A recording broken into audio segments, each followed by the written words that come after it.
प्रदेश जो कि इंडिया का मोस्ट पॉपुलस स्टेट है, अगर इसका विभाजन हो गया होता और इसमें से छोटे छोटे स्टेट्स बना दिए गए होते तो क्या जो यहाँ पर प्रोग्रेस और डेवलपमेंट की तस्वीर है वो अलग होती। Hello students, welcome to Chahal academy. My name is Shubhangi Singh और आज हम बात करने वाले हैं कि क्या अगर उत्तर प्रदेश जो उत्तम प्रदेश बनने की राह पर है उसका अगर विभाजन हो गया होता, छोटे छोटे स्टेट्स बना दिए गए होते इस इतने बड़े स्टेट्स में से, तो क्या इसका प्रोग्रेस और डेवलपमेंट जो देखने को मिला है उसकी ट्रैजेक्टरी और स्टोरी कुछ अलग होती। अगर उत्तर प्रदेश की बाइफरकेशन की बात करें इनटू स्मॉलर स्टेट्स तो ये कोई नई बात नहीं है। इंडिपेंडेंस के बाद से ही, क्योंकि उत्तर प्रदेश का एरिया इतना बड़ा है और यहाँ पर पॉपुलेशन डेंसिटी और पॉपुलेशन ज्यादा है, एडमिनिस्ट्रेटिव ईज के लिए कई बार ये बात हुई है कि उत्तर प्रदेश का विभाजन कर देना चाहिए। चाहे वो 1955 में डॉक्टर बी.आर. अम्बेडकर ने बात की हो या फिर मायावती की कैबिनेट ने प्रपोजल रखा हो जो कि 2011 में रखा गया था कि उत्तर प्रदेश को 4 छोटे स्टेट्स में डिवाइड कर दिया जाए।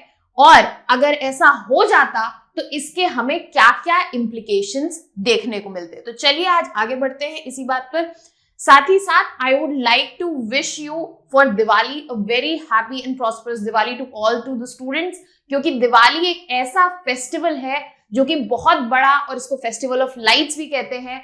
तो यहाँ पर चहल एकेडमी जो है ये जो लाइट है स्टूडेंट्स तक भी पहुंचाना चाहेगी, उनकी प्रेपरेशन को स्ट्रेंथन करने के लिए और उसकी एक्सेसिबिलिटी बढ़ाने के लिए। इसीलिए चहल एकेडमी की तरफ से IAS online life foundation batch पर हेवी डिस्काउंट है and it is available at 49,999। And अगर हम बात करें IAS रिकॉर्डेड फाउंडेशन बैच की तो it is available at 19,999। All the students can get this benefit. All you have to do is कि जो लिंक डिस्क्रिप्शन बॉक्स में दिया है उसको यूज करके आप यहाँ पर ये कोड जो है दिवाली यूज करके ये डिस्काउंट जो है अवेल कर सकते हैं और इस दिवाली अपने प्रेपरेशन को गिफ्ट दे सकते हैं, एक बेहतर तैयारी की, ताकि आप इस पर्टिकुलर कंपटीशन में अच्छे से पढ़ें और बेहतर रिजल्ट्स अचीव करें। आगे आते हैं अपने टॉपिक पे। अगर उत्तर प्रदेश की हम बात करें तो उत्तर प्रदेश जो है most populous state of India है और यहाँ पर जो लास्ट सेंसस हुई थी 2011 सेंसस के हिसाब से पॉपुलेशन जो है वो 200 मिलियन से ऊपर है। साथ ही साथ अगर एरिया की बात करें तो 243,000 स्क्वायर किलोमीटर से ऊपर इसका एरिया है। ये दोनों ही फैक्टर्स जो है कि इतना बड़ा यहाँ पर जो एरिया है और साथ ही साथ जो पॉपुलेशन है काफी डिफिकल्ट कर देती है गवर्नेंस को और एडमिनिस्ट्रेशन को, जिसकी वजह से यहाँ पर कई एरियाज सफर करते हैं जिन पर ध्यान नहीं जाता, एडमिनिस्ट्रेशन इजी नहीं हो पाता और लैग बिहाइंड करते हैं in terms of development as well as opportunities. अगर यहाँ पर हम कंसिडर करें कि इनका फर्दर ब्रेकडाउन हुआ होता है इन स्मॉलर स्टेट्स तो इसमें क्या क्या इफेक्ट आ सकता था। इसके अलावा अगर हम यहाँ पर डिस्कस करें कि मोस्ट पॉपुलर स्टेट होने के बाद ये कितना बड़ा सब डिविजन है, कि ये लार्जेस्ट सब डिविजन माना जाता है वर्ल्ड में। अगर उत्तर प्रदेश एक सेपरेट कंट्री होता तो ये 5th मोस्ट पॉपुलस नेशन होता after India, China, United states and Indonesia. और उत्तर प्रदेश जो है इस वक्त उसके पास जो पॉपुलेशन है वो पाकिस्तान से भी ज्यादा है। साथ ही साथ यहाँ पर अगर पॉपुलेशन डेंसिटी की बात करें जो कि एक हिंडरिंग फैक्टर है वो भी यहाँ पे एक्सेसिव है, दैट इज 828 पर्सन पर स्क्वायर किलोमीटर। अब यहाँ पर जो इशू है वो 3 फैक्टर्स आ रहा है। पॉपुलेशन बहुत ज्यादा है, पॉपुलेशन डेंसिटी भी बहुत ज्यादा है एंड एरिया जो है एडमिनिस्ट्रेशन का वो बहुत बड़ा है। तो इस पर्टिकुलर डिवीजन के लिए एक बहुत बड़ा स्टेप आया था, प्रपोजल आया था during 2011 and Mayawati government proposed a plan कि उत्तर प्रदेश का हम डिवीजन कर देते हैं इन 4 स्टेट्स, 4 नए स्टेट्स बनाते हैं उत्तर प्रदेश में से। पहला स्टेट था पश्चिम प्रदेश जिसको हरित प्रदेश के नाम से भी जाना जाता है, जिसमें 22 डिस्ट्रिक्ट्स दिए जाएंगे। अगर हम अभी बात करें तो 75 डिस्ट्रिक्ट्स है यहाँ पर, तो 22 डिस्ट्रिक्ट्स पश्चिम प्रदेश या हरित प्रदेश में दिए जा रहे थे एज पर दैट प्रपोजल। उसके अलावा दूसरा प्रदेश था अवध प्रदेश, जहां पर 14 डिस्ट्रिक्ट होने वाले थे और लखनऊ जो है वहां पे कैपिटल रहता।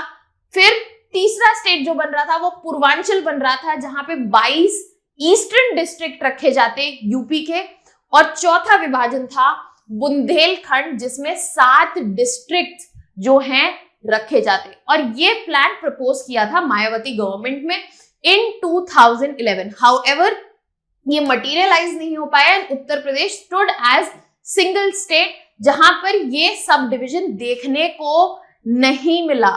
अब यहां पर इस प्लान का फोकस ये था कि इंडिविजुअल स्टेट्स जो उत्तर प्रदेश से निकलेंगे उन पर फोकस रहेगा, एडमिनिस्ट्रेशन जो है आसान हो जाएगा, गवर्नेंस जो है आसान हो जाएगा, और हर स्टेट को जो इंडिविजुअल प्रोग्रेस और डेवलपमेंट देखने के लिए मिलनी चाहिए वो देखने को मिलेगी। बट अगर हम बात करें जो प्रेजेंट गवर्नमेंट यूपी में या फिर सेंटर पर है, ऐसा नहीं है कि BJP is against sub division of Uttar Pradesh into further states, but the only problem that as a political party BJP is seeing, they're not happy with the political stand up in particular areas, especially हरित प्रदेश। तो अभी जो है इस बारे में बहुत conversation नहीं चल रही है, बट हम इन फ्यूचर एक्सपेक्ट कर सकते हैं कि फॉर ईज ऑफ एडमिनिस्ट्रेशन यहां पर ये देखने को मिले। साथ ही साथ जब तक उत्तर प्रदेश एक जगह है, उत्तर प्रदेश का एक बहुत बड़ा रोल रहता है पॉलिटिकल फॉर्मेशंस में, चाहे वो सेंटर पे हो चाहे वो स्टेट लेवल पे हो। तो यहाँ पर पॉलिटिकल लेवल पे भी ये बहुत बड़ा रोल प्ले करता है, चाहे वो सब डिविजन हो जाए तो भी और नहीं हुआ है तो भी। अब इसकी इम्प्लीकेशंस की हम बात कर लेते हैं। सबसे बड़ा जो चैलेंज जो हम स्टार्टिंग से ही बात कर रहे हैं, क्योंकि हमारे पास यहाँ पे 75 डिस्ट्रिक्ट्स हैं, एक बहुत बड़ा इशू जो है वो एडमिनिस्ट्रेटिव हर्डल कि प्रॉपर गवर्नेंस जो है वो नहीं हो पाता है। जो लिमिटेड रिसोर्सेज हैं उनका एलोकेशन जो है वो एफिशिएंट नहीं है, और इतने सारे डिस्ट्रिक्ट्स होने की वजह से डिसीजन मेकिंग जो है वो स्लो है और इनएफिशिएंट है। साथ ही साथ अगर हम प्लानिंग कमीशन, जो कि अब नहीं है, जिसकी जगह नीति आयोग ने रिप्लेस कर दी है, उनकी एक रिपोर्ट के द्वारा कहा गया था कि अगर स्मॉलर स्टेट्स बना दे जाए तो गवर्नेंस की जो एफिशिएंसी है वो 30% जो है बढ़ जाएगी, और यहाँ पर जो डिवीजन है उसमें एडमिनिस्ट्रेशन जो लोकल एडमिनिस्ट्रेशन जो देखने को मिलेगा वो और इफेक्टिव देखने को मिलेगा। तो अगर ये सब डिवीजन हो जाता तो यहाँ पर जो एडमिनिस्ट्रेटिव चैलेंजेस देखने को मिल रहे हैं वो काफी लिमिटेड होते और एफिशिएंसी जो है वो बढ़ जाती विद टाइम। अगर हम इकोनॉमिक इंप्लीकेशन की बात करें तो Uttar Pradesh is one of the top performing states in terms of GSDP and its contribution to national GDP. अगर हम यूपी की जीडीपी की बात करें तो वो $300 बिलियन के करीब है, और ये जो हम नंबर देख रहे हैं ये रीसेंट नंबर है। बट प्रॉब्लम ये है कि यहाँ पर ये जो नंबर है वो इक्वली डिस्ट्रीब्यूटेड नहीं है पूरे स्टेट में। इकोनॉमिक डिस्पैरिटीज, इनइक्वालिटीज देखने को मिल रही है। यहाँ पे एक बहुत बढ़िया एग्जाम्पल है वेस्टर्न यूपी और ईस्टर्न यूपी। वेस्टर्न यूपी में आप डेवलपमेंट की अगर बात करें तो वो ज्यादा है, चाहे वो ग्रीन रेवोल्यूशन का इम्पैक्ट देखने को मिला हो, और सिमिलरली अगर आप ईस्टर्न यूपी की बात करें तो वहां पे डेवलपमेंट जो है वो कॉम्प्रोमाइज्ड रही है। एंड ये दिखाता है, ये दर्शाता है कि यस उत्तर प्रदेश कलेक्टिवली तो ग्रो कर रहा है, बट इसके रीजन्स में डिस्पैरिटीज और इनइक्वालिटीज एग्जिस्ट करती हैं। अगर यहाँ पर डिवीजन क्रिएट हो जाते हैं, अगर यहाँ पर डिवीजन जो है वो क्रिएट हो जाते हैं तो यहाँ पर रीजनल डेवलपमेंट पर फोकस किया जा सकता है। इसके लिए बहुत अच्छा एग्जाम्पल है क्रिएशन ऑफ छत्तीसगढ़। छत्तीसगढ़ 2001 में जब एक अलग स्टेट बनाया गया तो वहां पर डिवीजन के बाद जो ग्रोथ रेट है वो बढ़कर 6% एनुअली हो गया, जिसकी वजह से छत्तीसगढ़ स्टेट में इकोनॉमिक इंप्रूवमेंट एंड डेवलपमेंट देखने को मिला। तो सिमिलरली ये जो रीजनल डिस्पैरिटीज है और रीजनल इनइक्वालिटी है उस पर भी एक काफी अच्छा असर हो सकता है अगर यूपी का सब डिविजन हो जाता और हो जाए, ताकि यहाँ पर इकोनॉमिक कॉन्सेंट्रेशन जो है, जो रिसोर्सेज का कॉन्सेंट्रेशन है वो सारे रीजन्स को मिले और एफिशिएंट ऑप्टिमाइजेशन हो सके रिसोर्सेज के यूसेज का, और उसी का इफेक्ट देखने को मिले इकोनॉमिक ग्रोथ पर उन रीजन्स में। अगर हम बात करें सोशल और कल्चरल फैक्टर्स की, तो उत्तर प्रदेश जो है वो घर है 200 एथनिक ग्रुप्स और साथ ही साथ न्यूमरस लैंग्वेजेस का, और फर्दर यहाँ पर और बड़ा नंबर है डायलेक्ट्स का। अब यहाँ पर जो स्टेट है अगर डिवाइड हो जाता है तो हेल्प करेगा इन रीजनल आइडेंटिटीज, लैंग्वेजेस को प्रमोट करने में और साथ ही साथ प्रिजर्व करने में। यहाँ पर फिर से हम एग्जाम्पल लेके समझने की कोशिश करते हैं। जब झारखंड क्रिएट हुआ था वहां पर लोकल कल्चर्स और आइडेंटिटीज जो हैं, जब इसके क्रिएशन हो गया उनका ज्यादा एंगेजमेंट बढ़ा गवर्नेंस में और उनको प्रमोशन और एज वेल एज प्रिजर्वेशन के लिए ज्यादा फैसिलिटीज मिली। तो यहाँ पे जो सोशल एंड कल्चरल फैक्टर्स हैं जो कि बहुत बड़ा फैक्टर है स्पेशली इन उत्तर प्रदेश, उसको काफी प्रिजर्वेशन और प्रमोशन देखने को मिलेगा। अब बढ़ते हैं पॉलिटिकल लैंडस्केप की तरफ। पॉलिटिकल लैंडस्केप की अगर हम बात करें तो उत्तर प्रदेश का पॉलिटिकल लैंडस्केप जो है बड़ा कॉम्प्लेक्स रहा है और साथ ही साथ डाइवर्स रहा है। अगर आप रीसेंट इलेक्शन की भी बात कर ले तो उत्तर प्रदेश ने मैदान में जो चेंजेस, भारी बदलाव देखे गए हैं वो उत्तर प्रदेश की तरफ से ही आए थे। अब यहाँ पर अगर किसी पार्टी का इन्फ्लुएंस जम जाता है तो उसके लिए काफी फायदेमंद माना जाता है। अगर हम उत्तर प्रदेश का सब डिवीजन ले आ देते हैं और छोटे स्टेट्स प्रेजेंट होंगे तो यहाँ पे जो रिप्रेजेंटेशन है वो और बेहतर हो पाएगा, और जो यहाँ पर पॉलिटिकल रिप्रेजेंटेशन रिक्वायर्ड है जिससे इकोनॉमिक ग्रोथ साथ ही साथ कल्चरल प्रिजर्वेशन रिक्वायर्ड है वो भी साथ में हो पाएगा।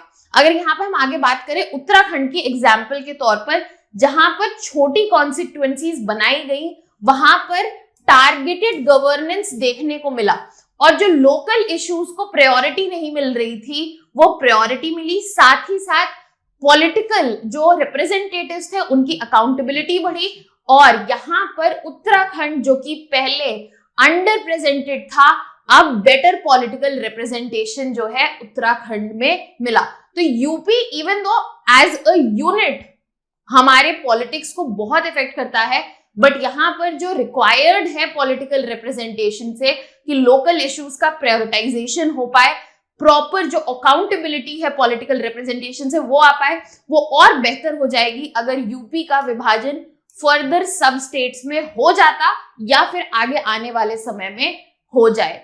साथ ही साथ कुछ चैलेंजेस भी एसोसिएटेड हैं। हम डिवीजन को सिर्फ एक तरफ से नहीं देख सकते, हर एक पहलू, हर एक सिक्के के दो पहलू होते हैं और यहाँ पे हमें दोनों पहलू को देखना जरूरी है। तो अगर हम चैलेंजेस की बात करें तो सबसे बड़ा चैलेंज जो है वो आएगा डिस्ट्रीब्यूशन ऑफ रिसोर्सेज।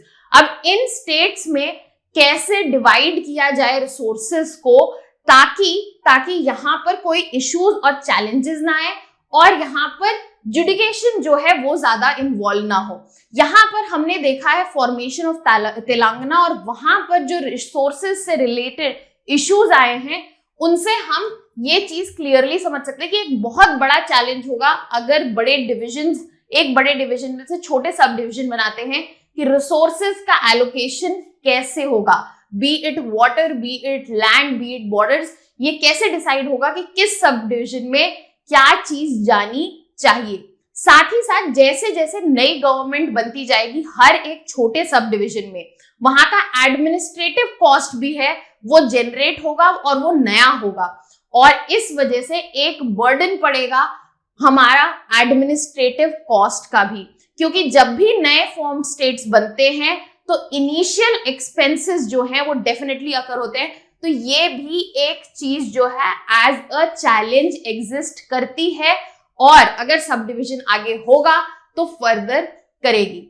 अगर हम उत्तर प्रदेश की सब डिवीजन की बात करें तो मायावती गवर्नमेंट का जो प्रपोजल था 2011 में सिर्फ वो इकलौता प्रपोजल नहीं था, ऐसे बहुत ही सारे प्रपोजल्स आए हैं बट मटीरियलाइज जो है अभी तक कुछ भी नहीं हो पाया। अगर हम सब डिवीजन के कुछ केस स्टडीज देखें जो कि बहुत इंपॉर्टेंट है हमारे एग्जाम के पर्सपेक्टिव से, तो यहाँ पर हम सबसे पहले देख सकते हैं झारखंड का जो हमने एग्जाम्पल के तौर पे भी लिया था बीच में।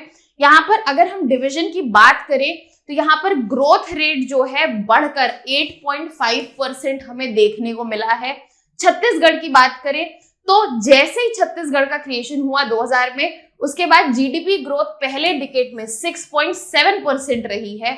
और उत्तराखंड की बात करें तो गवर्नेंस में इंप्रूवमेंट देखा गया है, डेवलपमेंट जो है देखा गया है, साथ ही साथ ये एक मॉडल की तरह क्रिएट हो गया है फॉर रीजनल ग्रोथ। और ये जो एग्जाम्पल्स हैं ये हमें इंसाइट देते हैं कि उत्तर प्रदेश का अगर सब डिवीजन होता है या नए स्टेट्स क्रिएट होते हैं तो उनके पोटेंशियल आउटकम्स क्या हो सकते हैं और कितने पॉजिटिव हो सकते हैं। अब यहाँ पर अगर हम जैसे कि बात करते आ रहे हैं कि उत्तर प्रदेश को स्मॉलर स्टेट्स में डिवाइड कर देने में क्या क्या हमें देखने को मिलेगा इम्प्लीकेशंस के तौर पर और क्या क्या चैलेंजेस को तौर पर देखने को मिलेगा, हमें यह समझना जरूरी है कि ये एक बहुत बड़ा स्टेप है जो सिर्फ पॉलिटिकल लैंडस्केप नहीं, इकोनॉमिक लैंडस्केप और उसके अलावा सोशो कल्चरल लैंडस्केप को भी इफेक्ट करेगा। इसके प्रोस तो हैं ही, प्रोस्पेक्ट्स तो हैं ही, साथ ही साथ कॉन्सिक्वेंसेस भी हैं। जब भी ये डिसीजन लिया जाएगा तो जरूरी है कि इन दोनों को बैलेंस करके और प्रायोरिटाइज करके रीजनल इनइक्वालिटी को एड्रेस करना और इकोनॉमिक ग्रोथ जो है सस्टेनेबल वे में इंश्योर करना प्रायोरिटी रहनी चाहिए। That was all from my side. I hope आपको इस पर्टिकुलर टॉपिक के बारे में क्लैरिटी मिल गई है। For more such videos and content related information, subscribe to our YouTube channel. That was all from my side. Thank you so much.